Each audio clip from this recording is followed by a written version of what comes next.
What if the future of fueling up looks like a hydrogen fill-up that takes 20 to 30 minutes, yet the vehicle's only tailpipe emission is water vapor? Welcome to Industry Ignited, the podcast where we spotlight the leaders, technologies, and bold decisions transforming industrial markets and the built world. I'm your host, Dr. Leeanne Aguilar, and today I'm joined by Salim Rahemtulla, President and CEO of PowerTap Hydrogen Fuel Corp. Salim, welcome to Industry Ignited. Thanks for having me, Leanne. I'm glad to be here. Yeah, well, let's dive in. I know we've got a lot to talk about today. Now, you started in real estate development, then shifted toward energy and government related work. What was the turning point that pulled you into clean energy infrastructure? So it was driven primarily by the downturn in real estate. My focus was real estate development, but where I switched was an area where land use is really important as well, and that's renewable energy. Happens to be the other RE, real estate to renewable energy. So that was really the driving turning point. But it really has a lot of similarities to real estate development in terms of the background requirements for putting a land use in place. In this case, renewable energy gasification was my starting point. But again, the principles apply. Okay, that's interesting. I hadn't thought about that before, but that makes sense. Yeah, you're still working with the land, you're still working with the permitting and policy around that. So now you mentioned early work around gasification projects for military energy independence. How did that experience shape the way you think about resilience, infrastructure, and national scale energy needs?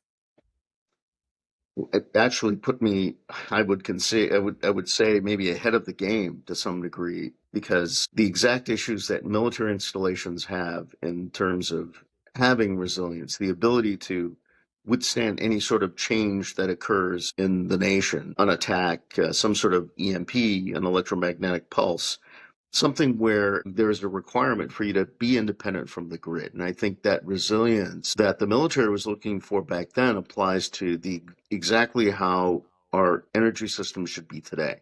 There should be resilience. For example, when we have a data center, if there isn't a backup power for an extended outage, then that's a significant problem that's going to impact how people can use their internet connections and so on.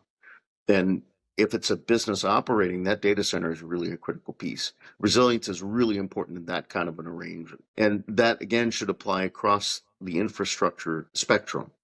Yeah. Now, your career seems built on connecting the dots, like technology, capital, sites, and stakeholders. How did you develop that builder's skill set of aligning multiple parties to get complex projects across the finish line? So some of that is inborn to some degree. It might be trained as well. I find myself to be a facilitator.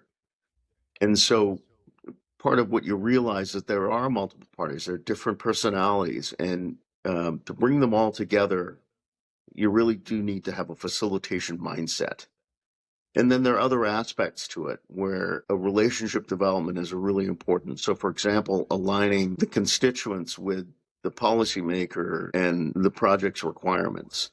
That requires facilitation, collaboration, working between the different parties to understand where the alignment points are, and then bringing those together. And that really applies across the board. I mean, obviously, you need to understand your technology, you need to understand how it works so that you can communicate it to the different constituents and stakeholders and align those parties.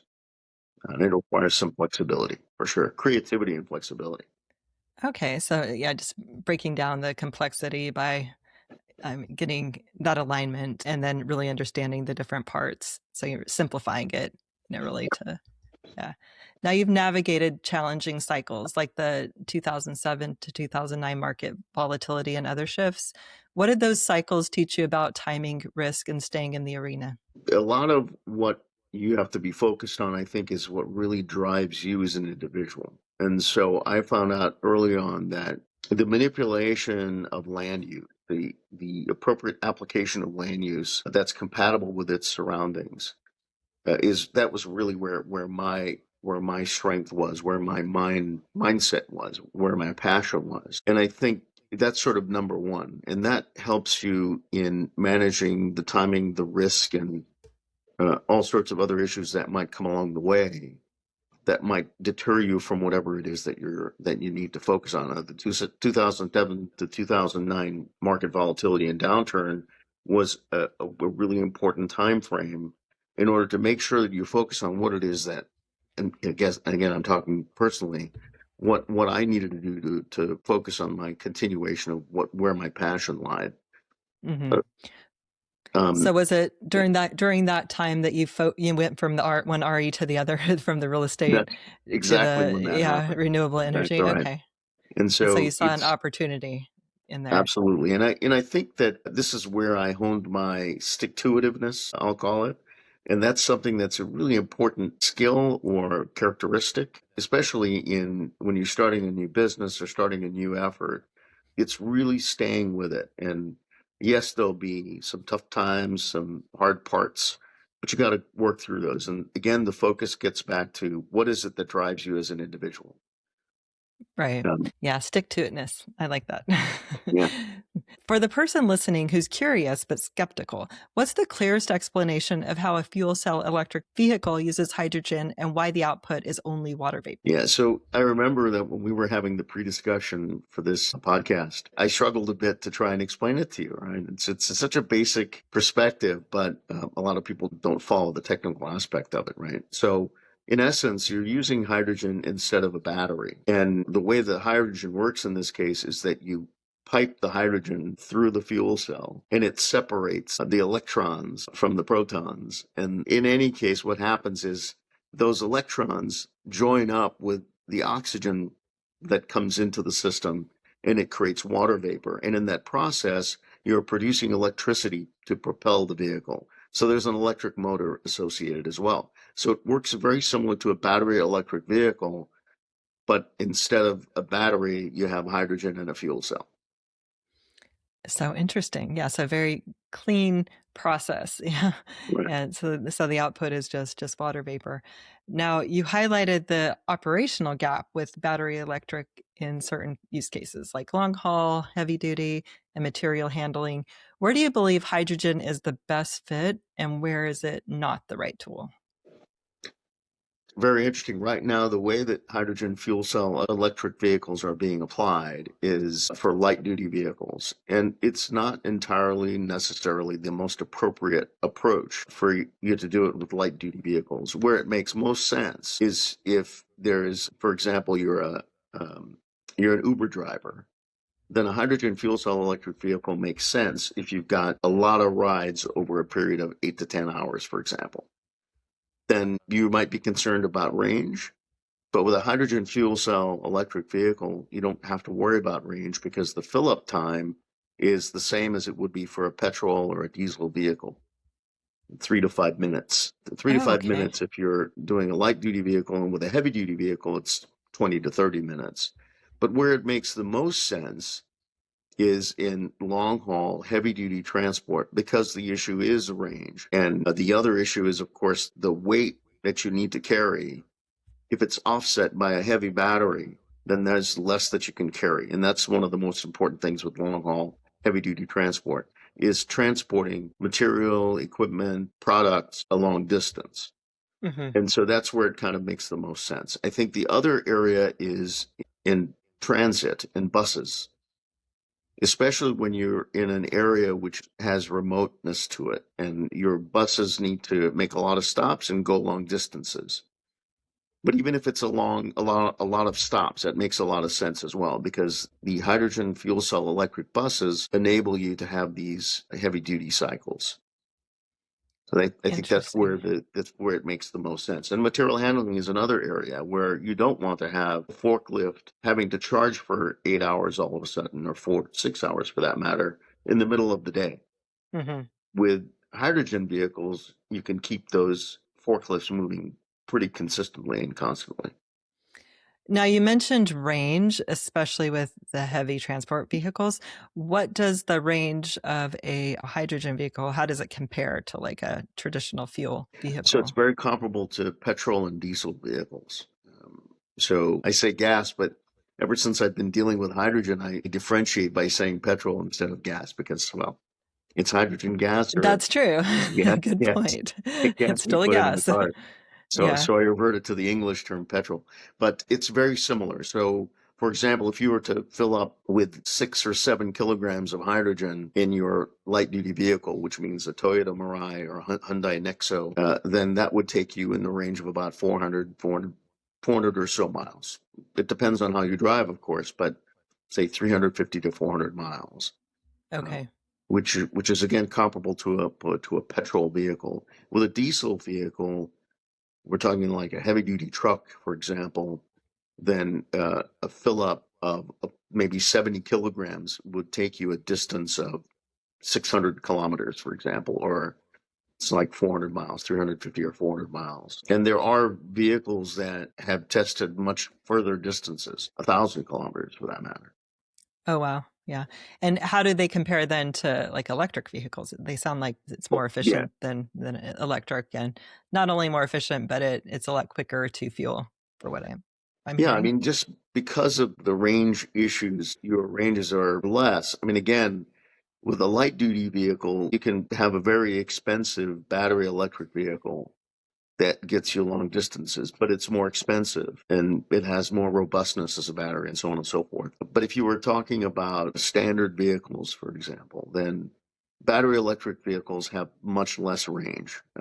It's a fraction, but not a low fraction. We're talking about maybe it has a 70% range differential.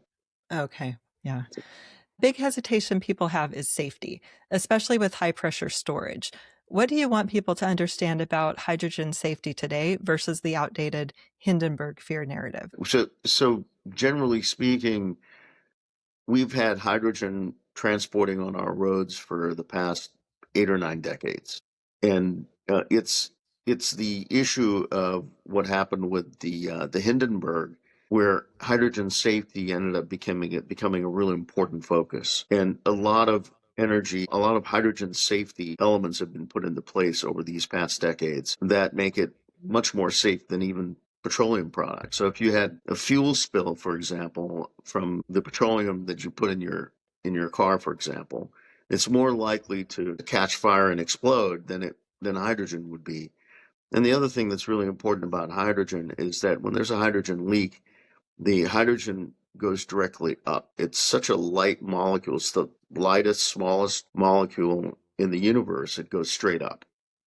And so the degree to which you have open air prevents you from having explosive sort of incidents. Okay, so it's more likely to, if it's an open air environment, to escape and not be explosive.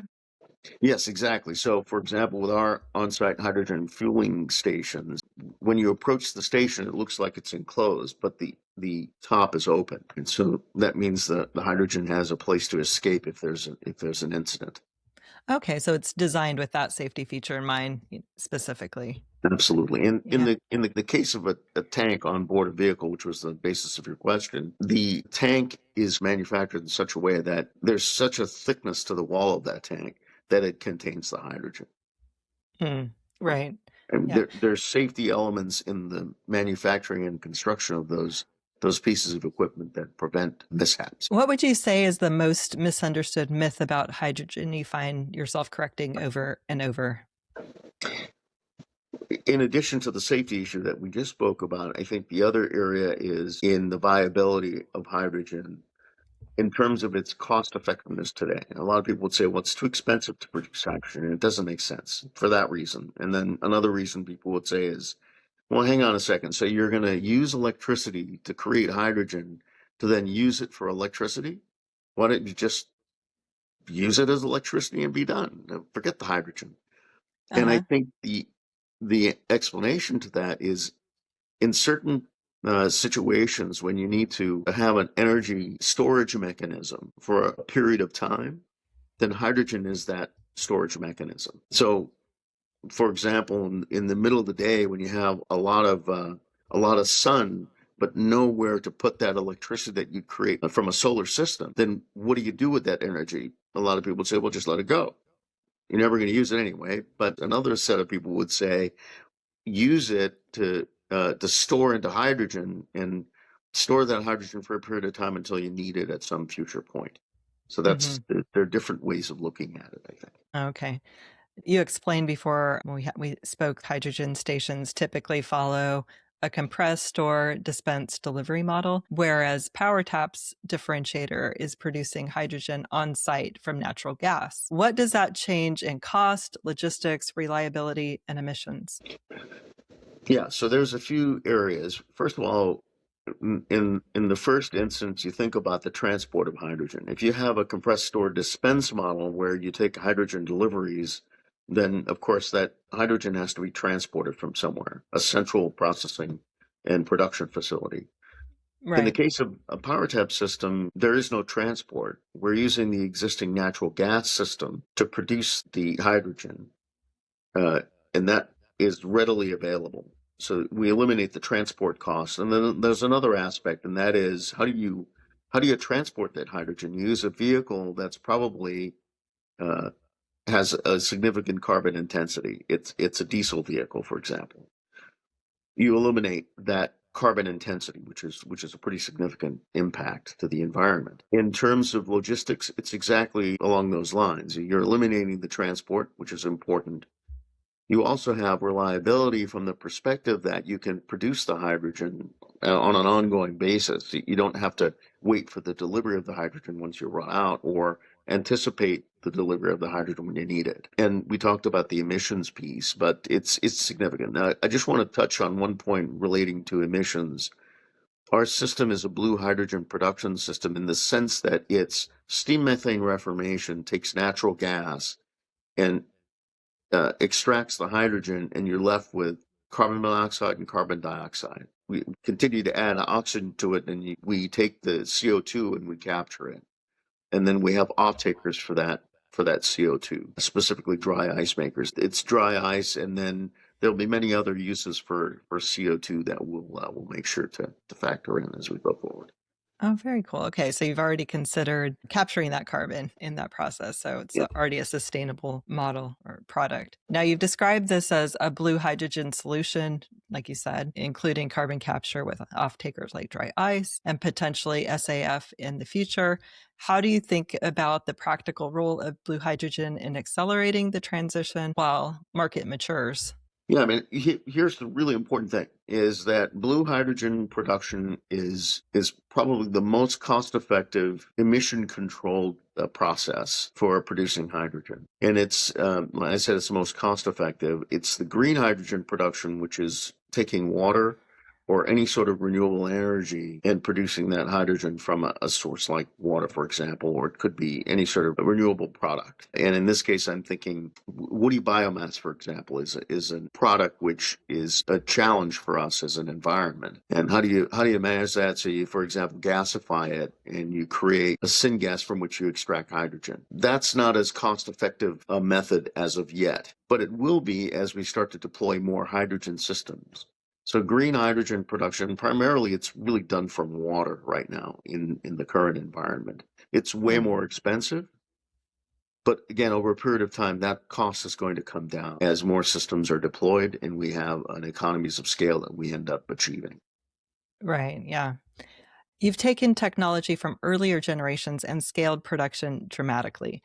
What were the biggest engineering or deployment constraints you had to solve to get to a higher output footprint that can work at real fueling sites, especially in California? So the engineering challenges were significant. Most hydrogen is produced in central production facilities that are fairly large scale. They produce 50 to 100 tons of hydrogen per day. Our systems are producing 1 to 8 tons of hydrogen per day. The most significant challenges with hydrogen are, this is sort of an interesting effect. As you compress hydrogen, it heats up. As you decompress hydrogen, it heats up.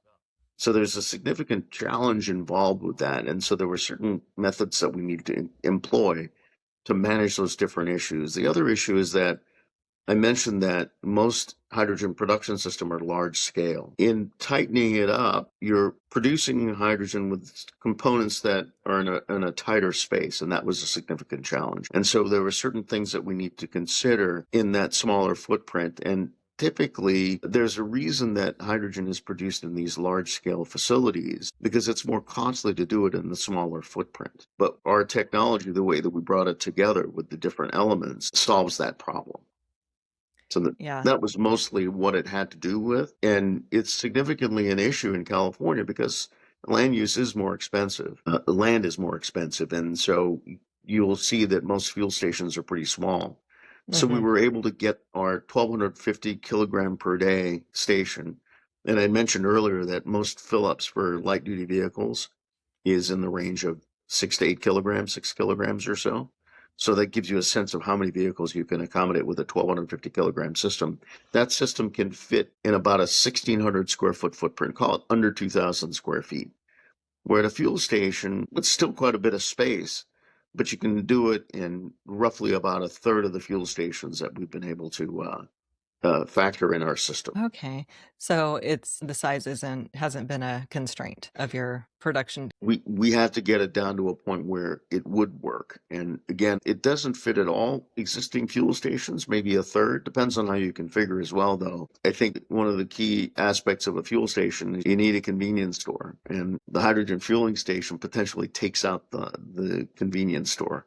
So Oh, you'd put it in the place of a car wash, for example. right. Okay. Just thinking about the mechanics of what it looks like at a fuel station. Right, of where it's located. So can you retrofit existing stations with your You can, and this uh-huh. is where our experience was that we fit in about a third of the situations of existing Okay. fuel stations out there today. Just depending on how much land they have and the configuration of where things Right, are with each exactly. station. Okay, interesting.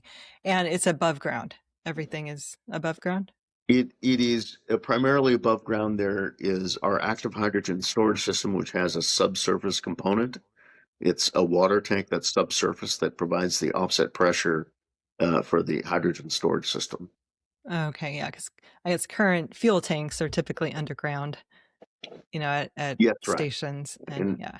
Okay. in our case, the hydrogen fuel tanks are above ground. The hydrogen fuel tanks. Now, clean energy infrastructure isn't just technology, it's permitting, incentives, credit markets, and partnerships. How do you approach building in a world where policy and economics can change fast? But it is challenging, there's no doubt. Like with many land uses, you don't snap a finger and it's constructed and manufactured and it's done. Right? There are those processes. So it's challenging to pull that together, but it's a matter of working with communities and trying to figure out what the future holds. Right? So it's challenging. In the case of a decarbonization effort that we're currently in globally, more so than here in the United States. It's looking down the path to see what you can improve Hmm. that really aligns visions. I was talking about alignment previously, and I think decarbonization is an area where in most cases you can align constituents with the policymakers in the manufacturing or the development of hydrogen fueling stations. Yeah. And with your background and approval rate navigating entitlements, what's your playbook for getting difficult projects approved, especially when stakeholders have competing interests? It goes back to the basic skills that I'd mentioned earlier, where the ability to bring different parties together, having flexibility, creativity on what is going to drive your product, your project in conjunction with the community. What is it that they want?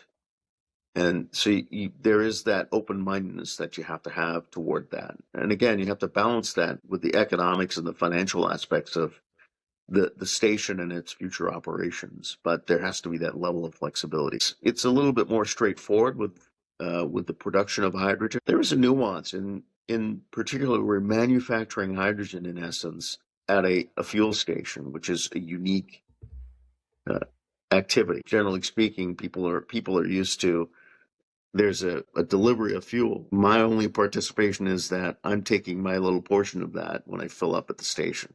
So the manufacturing aspect is a little bit unique, Hmm. but it's a matter of communicating the safety of it. And then there are other aspects, right, in terms of fitting into a community. What's the noise factor? And our systems aren't noisy, which is important. And then, of course, there's the emissions aspect. Right. Yeah. As far as safety, is there, I mean, any difference in safety between Yeah. petrol and hydrogen?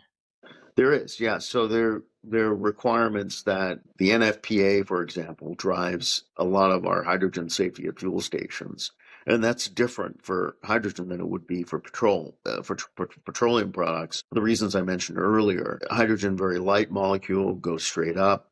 petroleum pools on the ground and is flammable from that perspective. So they're just different approaches.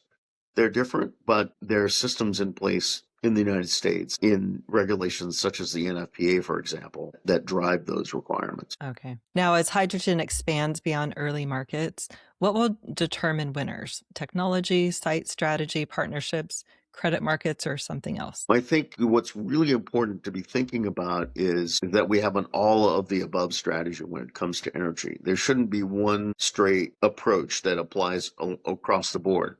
A lot of people think that electrification is that one end all be all that works for every situation. And I don't think that's the case. We need to be open-minded to the thinking multiple forms of energy that can work. And I think that that similar mindset should work in terms of the kinds of partnerships you create, the credit arrangements you create. We need to be open-minded and consider all possibilities. Tax credits is a really important area. And I think from a credit perspective, that makes sense for us to put tax credits in place for incentivization of such technologies as hydrogen, but that could apply for multiple energy opportunities or options. Yeah. So I think it's just an all of the above strategy, open-mindedness, creativity. And I think that's what's going to drive. And at PowerTap, what is your main focus right now? What are you currently working on? Our main focus is commercializing our third generation of technology so that we can start to deploy stations quickly. We do have a timeline ahead of us. The tax credit I mentioned a moment ago, that tax credit for hydrogen production requires us to start construction of our fuel stations by the end of 2027. So we've got a lot of work to do, completion of the raising of our capital, the commercialization of our first station and producing the technology in its final form, and then creating multiple fuel stations in relatively quick fashion along a corridor that makes sense. And part of the challenge there is we're a bit ahead of the game in terms of the vehicles, right? The hydrogen fuel cell electric trucks are not on the roads yet. There are some on the road, but from a company that went out of business, from two companies that went out of business recently, earlier this year. And we're getting ahead of it a little bit. The hydrogen fuel cell electric trucks that are expected to come on the market will come out at the end of the decade, so towards the end of 2028, 29 timeframe, and then going into the 2030s. So in a sense, it works out better, because we'll have at least the framework of an infrastructure in place before those trucks come. And that would be exactly what's required. You talk about a chicken and egg problem. That's exactly what that is. Right? It sounds like it. Yeah, exactly. Now, finally, Salim, for leaders building in energy, real estate, or infrastructure, what's one mindset shift you think is essential to thrive in the next decade of industrial transformation? I think it's what I mentioned earlier. It's an all of the above approach that encourages creativity and the acceptance of new technologies. Certainly, it's not picking winners and losers early on. It's being open-minded to a broad number of solutions. And I think that's the mind shift we have to be thinking of, not just to focus on pure electrification. That's definitely going to solve a big piece of the puzzle, but it's just being open to all sources of energy. I think that's really right. Yeah, I like that. Yeah, good. Just keeping open-minded, keeping options open, and continuing to educate, I think, yourselves too, because technology changes so quickly, and not only technology here, but abroad around the world. So keeping up to date on what's happening all over. Yeah. Well, Salim, thank you for breaking down this so clearly and for the work that you're doing to move clean energy from concept to real world infrastructure. Very exciting. I look forward to following you in the next couple of years to see PowerTap hydrogen fueling stations popping up all over the place.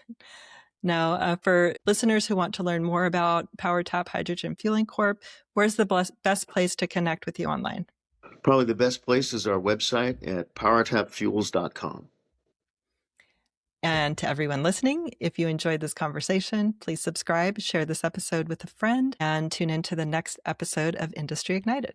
Until next time, stay bold, stay curious, and keep igniting industry.